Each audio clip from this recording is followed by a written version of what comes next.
ಮಧ್ಯಾಹ್ನ 1 ಗಂಟೆ ಒಂದು 2 ಗಂಟೆಗೆ ರಾಜ್ಯ ರೈತ ಮೋರ್ಚಾ ರಾಜ್ಯಾಧ್ಯಕ್ಷರು ಬ್ಯಾಟಗೇಗೌಡರವರು, ರಾಜ್ಯ ರೈತ ಮೋರ್ಚಾ ಉಪಾಧ್ಯಕ್ಷರು ಸದಾಶಿವಯ್ಯನವರು, ಮಾಧ್ಯಮ ಪ್ರಮುಖರು, ಜಿಲ್ಲಾ ಮಾಧ್ಯಮ ಪ್ರಮುಖರು ಅದೇ ಜಗಣ್ಣವರು, ರೈತ ಮೋರ್ಚಾ ನಗರಾಧ್ಯಕ್ಷರು. ಈಗ ಪತ್ರಿಕಾಗೋಷ್ಠಿಯನ್ನು ಕನ್ನಡಿ ಸಾಹೇಬ್ ನಡೆಸಿಕೊಂಡು ಜಿಲ್ಲೆ ಕೆರೆಗಳನ್ನು ತುಂಬುವಂಥ ಕೆಲಸ ಆಗ್ತಿಲ್ಲ. ಕೆರೆ ಸುತ್ತಮುತ್ತ ಅಂತರ್ಜಲ ಮಟ್ಟ ಎಲ್ಲ ಇಳಿದೋಗಿದೆ. ಈಗ ಬೋರ್ನಲ್ಲಿ ನೀರು ಬರ್ತಾ ಇಲ್ಲ. ನಮಗೆ ಇರೋ ನೀರು ಬೋರಲ್ಲಿರುವಂಥ ಅಲ್ಪ ಸ್ವಲ್ಪ ನೀರು ತೆಗಿಬೇಕಂದ್ರೆ ಕರೆಂಟ್ ಸರಿಗಿಲ್ಲ. ಮೊದಲು 9 ತಾಸು ಕೊಡ್ತೀನಿ ಅಂದ್ರು ಇಲ್ಲ, 7 ತಾಸು ಕೊಡ್ತೀನಿ ಅಂದ್ರು ಅದೂ ಇಲ್ಲ, 5 ತಾಸು ಕೊಡ್ತೀನಿ ಅಂತ ಹೇಳ್ತಾರೆ. 5 ತಾಸು ಕೂಡ ಸರಿಯಾಗಿ ಕರೆಂಟ್ ಇಲ್ಲ. ರಾತ್ರಿ ಹೊತ್ತು ಕರೆಂಟ್ ಕೊಡ್ತಾರೆ. ಅದು ಕರೆಂಟ್ ಬಂದರೆ ಪರ್ಮನೆಂಟಾಗಿ 2.5-3 ಗಂಟೆ ಕರೆಂಟ್ ಕೊಡೋದಿಲ್ಲ. 15 ನಿಮಿಷಕ್ಕೆ ಒಂದ್ಸರಿ ಆಫ್ ಆಗುತ್ತೆ. 15 ನಿಮಿಷಕ್ಕೆ ಒಂದ್ಸರಿ ಆಫ್ ಆಗುತ್ತೆ. ಯಾಕಂದ್ರೆ ಇದು ನಾನು ಈಗ ತಾನೇ ರೈತರ ಜೊತೆ ಮಾತಾಡಿ ಚರ್ಚೆ ಮಾಡಿ ಈ ವಿಷಯ ನಾನು ಪ್ರಸ್ತಾಪ ಮಾಡ್ತಾ ಇದ್ದೆ. ಈ ರೀತಿ ಮತ್ತು ಜೊತೆಗೆ ಯಾರು ಬೋರ್ವೆಲ್ಗಳಲ್ಲಿ ಅಂತರ್ಜಲ ಮಟ್ಟ ಕಡಿಮೆ ಆಗಿ ನೀರು ಹೋಗಿದೆ, ಇನ್ನೊಂದು ಬೋರ್ ಹಾಕಿಸ್ಬೇಕು ಅಂತಿರುತ್ತೆ. ಎಮರ್ಜೆನ್ಸಿ ಅವ್ರು ಕಷ್ಟಪಟ್ಟು 5-10 ವರ್ಷದಿಂದ ಬೆಳೆಸಿರ್ತಕ್ಕಂಥ ತೆಂಗಿನ ಮರಗಳು ಉಳಿಸ್ಕೋಬೇಕು ಅಂದರೆ ಅವನಿಗೆ ಬೋರ್ ಹಾಕೊಳ್ಳೋಕ್ಕೆ ಶಕ್ತಿ ಇಲ್ಲ. ಬೋರ್ ಹಾಕಕ್ಕೆ ಹೋದರೆ ಅವನಿಗೆ 3 ಲಕ್ಷ ಖರ್ಚು ಮಾಡಬೇಕು. ಈ ಪರಿಸ್ಥಿತಿ ಇವತ್ತು ಈ ಜಿಲ್ಲೆಯಲ್ಲಿ ನಿರ್ಮಾಣ ಆಗಿರ್ತಕ್ಕಂಥದ್ದು. ಜೊತೆಗೆ ನಮ್ಮ ಸರ್ಕಾರದ ಏನು ಯೋಜನೆಗಳಿದ್ದು ರೈತರಿಗೆ ತಂದಂಥ ಯೋಜನೆಗಳನ್ನು ಸಂಪೂರ್ಣವಾಗಿ ನಿಲ್ಲಿಸ್ತಕ್ಕಂಥ ಕೆಲಸ ಇವತ್ತು ಈ ಸರ್ಕಾರ ಮಾಡಿದೆ. ಫಸ್ಟು ರಾಗಿಯನ್ನು ನಾವು ಬೆಂಬಲ ಬೆಲೆಯಲ್ಲಿ ಖರೀದಿ ಮಾಡ್ತಕ್ಕಂಥ ಯೋಜನೆಯನ್ನು ಜಾರಿಗೆ ತಂದಿದ್ದು ನಮ್ಮ ಕಾಲದಲ್ಲಿ.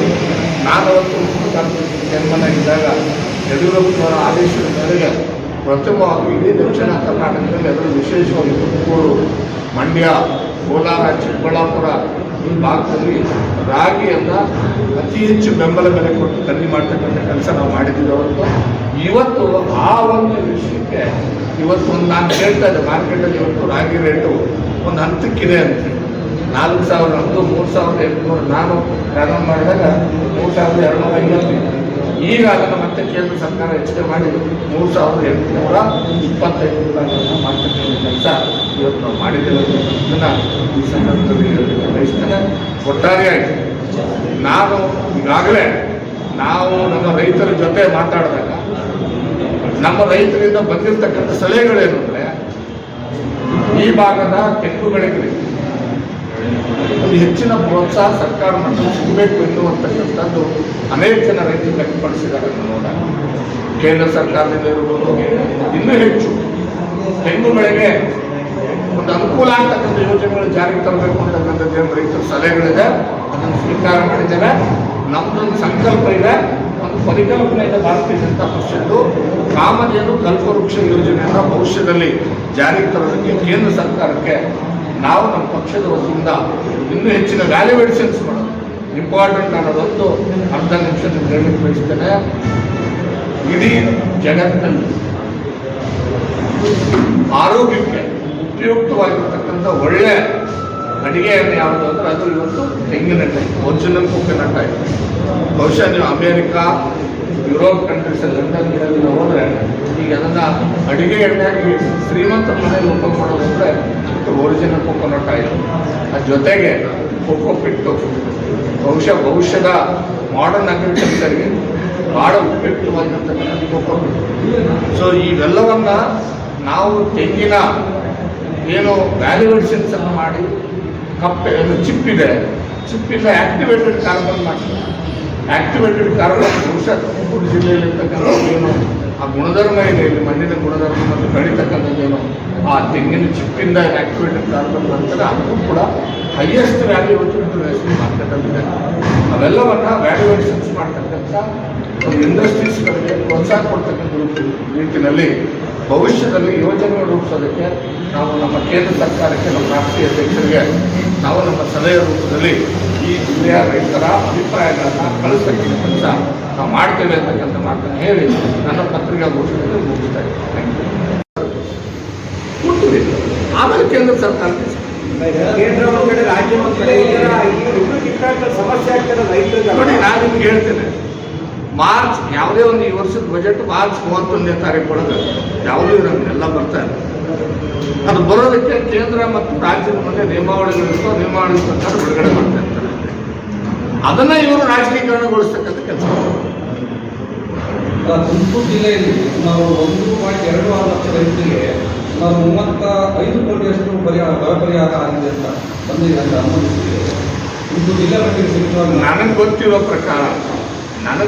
ಪ್ರಕಾರ ಬಿಡುಗಡೆ ಆಗಿರೋ ಹಣ DC ಅಕೌಂಟಲ್ಲಿ ಇದೆ, ರೈತರ ಅಕೌಂಟಿಗೆ ಹೋಗಿದೆ. ನೇರವಾಗಿ ರೈತರ ಅಕೌಂಟಿಗೆ ಬಿಡುಗಡೆ ಆದ್ಮೇಲೆ ತನಕ ಬರೋದು. ರಾಜ್ಯ ಸರ್ಕಾರವು ಬಿಡುಗಡೆ ಮಾಡಿದ್ದಾರೆ, ಬಿಡುಗಡೆ ಮಾಡಿ DC ಅಕೌಂಟ್ ಇದೆ. DC ಅಕೌಂಟಿಂದ ನೇರವಾಗಿ ಬಿಡುಗಡೆ ಆಗುತ್ತೆ. ರೈತರ ಅಕೌಂಟಿಗೆ ಬಿಡುಗಡೆ ಆದಾಗ ಬಿಡುಗಡೆ ಆಗಿದೆ ಅಂತ ಅರ್ಥ. ಸರ್ಕಾರದಿಂದ ಬಂದಿದೆ, ಸರ್ಕಾರದಿಂದ ಬಿಡುಗಡೆ ಆಗಿದೆ ಸರ್, DC ಸರ್ಕಾರನೇ ಬೇರೆ ಉದ್ದೇಶಕ್ಕೆ ಇಟ್ಕೊಂಡಿರ್ಬೋದು ಅಂತ 100%. ಅಂದ್ರೆ ಯಾವ ಅದನ್ನು ನಾವು ಸಿದ್ದರಾಮಯ್ಯನವರಿಗೆ ಕೇಳಬೇಕು. ನೀವು ಯಾವ ನಾನೊಂದು ಮಾತೈತೀನಿ, ಅವ್ರು ಬರಗಾಲ ಇದೆಯಾ ಇನ್ನೊಂದು ಇದೆಯಾ ಯಾವುದಕ್ಕೆ ಕೇಳೋದಿದೆ ಅಂತ DC ಅಕೌಂಟಲ್ಲಿ ದುಡ್ಡಿದೆ, ನಾನು ಬಿಡುಗಡೆ ಮಾಡಿದ್ದೀನಿ. ಯಾವುದು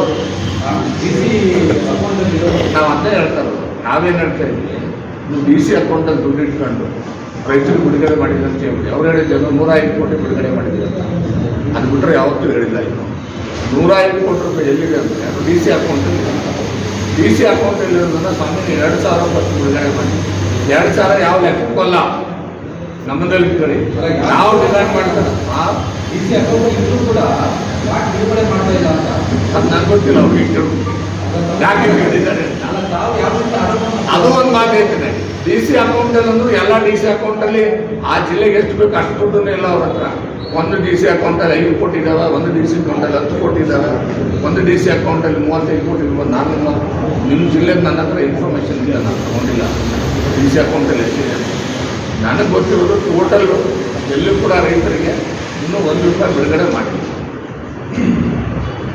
ಸರ್ ಕೊಬ್ಬರಿ